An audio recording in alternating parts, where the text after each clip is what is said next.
Everyone knows the Odyssey. A hero, monsters, gods. A 10-year journey home. But almost no one asks a much stranger question. What kind of world created this story? Because the world behind the Odyssey was already gone before Homer ever sang a word of it. The great palaces had burned. The trade routes had collapsed. An entire system of kingdoms had disappeared. And what survived inside the epic may not be history in the way we understand it today. It may be something stranger. Memory. The last echo of a world that vanished. Start with the version almost everyone knows.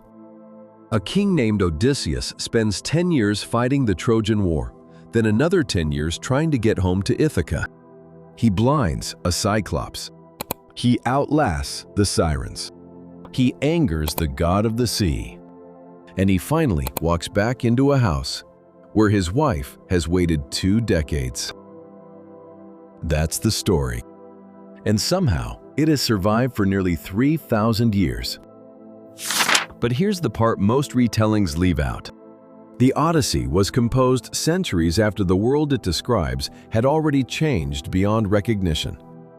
Tradition attributes the poem to Homer. Modern scholars, however, generally see it as the product of a much longer oral tradition. Stories were performed, repeated, changed, remembered, passed from one generation to another long before they were fixed in writing. And that creates a strange problem. By the time Homeric poetry emerged, the palace civilization of the Bronze Age had been gone for centuries. The writing system those kingdoms once used, Linear B, had disappeared. The palaces were ruins. And the people of Homeric Greece lived in a very different world. So whatever else the Odyssey was, it wasn't simply describing Homer's present. It was built from fragments of a much older one. And to understand where those fragments came from, we have to go back to the world before everything fell apart. Picture the Bronze Age Eastern Mediterranean not as a collection of isolated kingdoms, but as one connected world. Palaces traded copper and tin across the sea. Diplomats exchanged letters between courts. Ships moved goods between Egypt, Anatolia, Cyprus, the Levant, Crete, and mainland Greece. Nothing in that world stood entirely alone. And on the Greek mainland, one of its most powerful civilizations was the Mycenaeans. Their palace centers stood at places like Mycenae, Pylos, and Tiryns. They wrote using a script called Linear B, the earliest known form of written Greek. But Linear B wasn't used for epic poetry. It was a tool of administration. A system for recording livestock, grain, weapons, and goods stored inside palace economies. And when those palace systems collapsed, the writing disappeared with them. The Mycenaeans left no surviving literature, no history books, no written version of their wars. What remains are inventories, lists of sheep, bronze, grain. People recording the ordinary business of a civilization that had no idea its world was about to end. But archaeology preserved other clues, and one of the most striking is the Dendra armor, a full bronze warrior panoply discovered in a Mycenaean tomb, a physical reminder of a heavily armed world that existed centuries before Homer. And then there is geography. In the Odyssey, Odysseus travels through places that were real to the Bronze Age world. The poem mentions locations, cults, and landscapes whose roots reach back into periods remembered by archaeology and preserved in Bronze Age records. That doesn't prove the story itself happened. But it does suggest that the tradition was not created in a vacuum. It carried traces of an older Mediterranean. And before the Mycenaeans became the dominant power in much of the Aegean, There were the Minoans. Their civilization had already declined centuries before the Bronze Age collapse. That distinction matters. The Minoans were not simply another kingdom destroyed in the same catastrophe, but the maritime world they helped build, the trade networks, sea routes, and cultural connections of the Aegean helped shape the world the Mycenaeans inherited.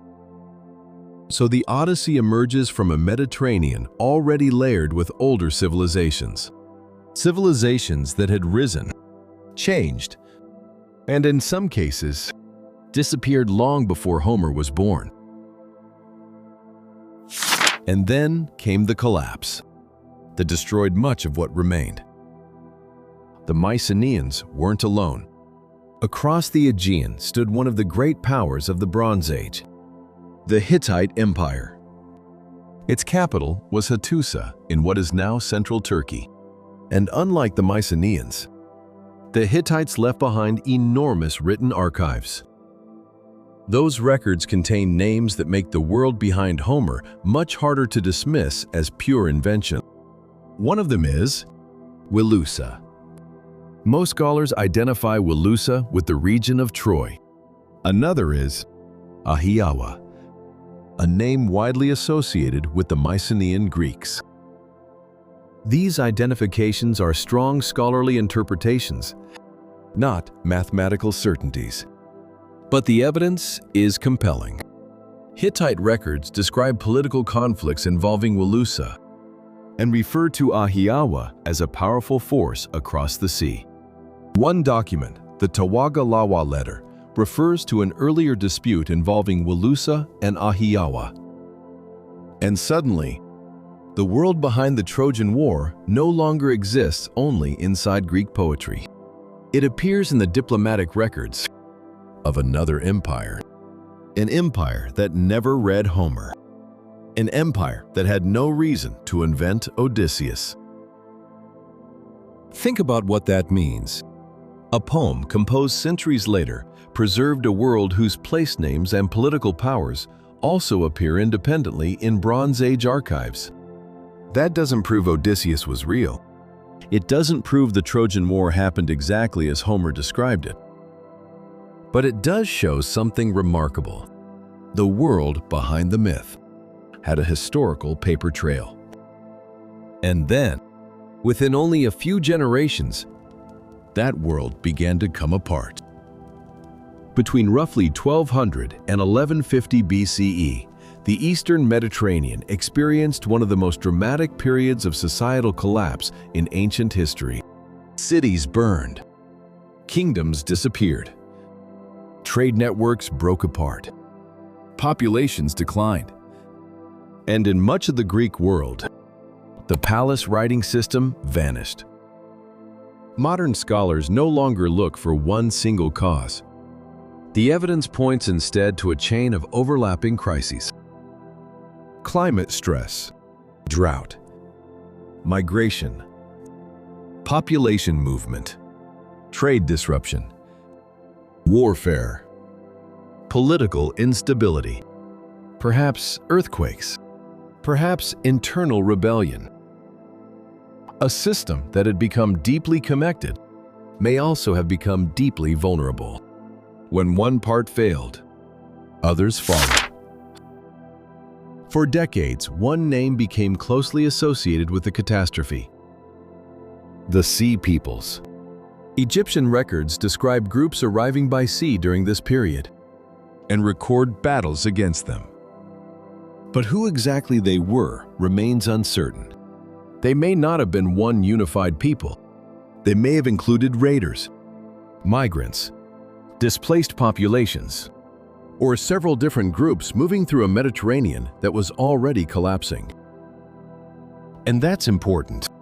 The Sea Peoples may have contributed to the destruction, but they probably weren't the entire explanation. In fact, they may have been a symptom of the same crisis. A world was breaking apart, and people were moving because of it. The clearest snapshot of that collapse in progress comes from Ugarit, a major coastal trading city in what is now Syria. Ugarit was deeply connected to the Bronze Age world. Its ships moved through Mediterranean trade routes. Its rulers exchanged messages with other kingdoms. And then, the archives begin to show signs of crisis. Surviving letters describe military threats and attacks shortly before the city was destroyed and abandoned. It feels almost impossible to read them without imagining what was happening outside the walls. A society watching the end arrive in real time. And then, the letters stop. Ugarit was destroyed. It was abandoned. And unlike some cities, it was never rebuilt into the power it had once been. Across the region, the pattern repeated. The Hittite Empire collapsed. Hattusa was abandoned. The Mycenaean palaces were destroyed or severely disrupted. Trade networks connecting the Eastern Mediterranean fractured, and the palace systems that had organized much of Greek society disappeared. For centuries afterward, Greece entered a period historians traditionally called the Greek Dark Ages. A world that had once been organized around palaces, trade, and Bronze Age writing had fundamentally changed. And here is where the story becomes strange. The records disappeared, but the stories did not. So if the palace records were lost, how did any memory of that world survive? How did a poem composed centuries later still contain traces of Bronze Age places, kingdoms, warfare, and geography? The answer may be the oldest technology humans ever invented. Stories performed aloud, repeated across generations, changed each time they were told, but never completely forgotten. The Bronze Age writing system vanished. The palaces vanished. The political map vanished. But stories could move from one person to another without needing any of them to own a book. And that may be the key to understanding the Odyssey. Not as a historical report, but as a cultural memory. A story shaped by centuries of retelling, mixing history with imagination, real geography with impossible creatures, the memory of real conflicts with the language of myth. Most historians do not believe we can read the Odyssey as a literal account of Bronze Age events. But many scholars see the Homeric tradition as preserving echoes of a much older world. And that distinction matters, because history and memory are not the same thing. History tries to record what happened. Memory preserves what people believed was worth remembering. And sometimes, memory survives after history is gone. To understand this story honestly, we have to separate three different layers. Established fact. The Mycenaean civilization existed. The Hittite Empire existed. Troy was a real Bronze Age settlement. Ugarit was destroyed and abandoned during the period of widespread regional collapse. Linear B recorded an early form of Greek. The Dendra armor existed, and the palace world of late Bronze Age Greece came to an end. Strong scholarly interpretation. Wilusa may be Troy. Ahiyawa likely refers to the Mycenaean Greeks. And Homeric tradition may preserve cultural memories of Bronze Age places, conflicts, and societies. Speculation. Whether Odysseus was a real person. Whether there was one historical Trojan War matching the epic. Whether specific monsters were inspired by real places or events. And whether the voyages of the Odyssey happened in anything resembling the way Homer describes them. The honest answer is, we don't know. And pretending otherwise would make the story less interesting, not more. So maybe the Odyssey doesn't preserve history. Maybe it preserves something more fragile. A one-eyed giant and a witch who turns men into pigs aren't historical evidence, but the story containing them may still carry echoes of a world that was real.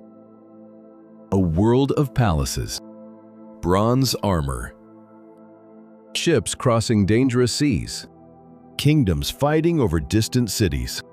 A world that collapsed so completely that in Greece, even its own writing disappeared.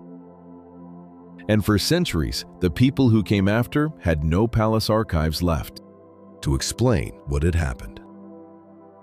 But they still had stories.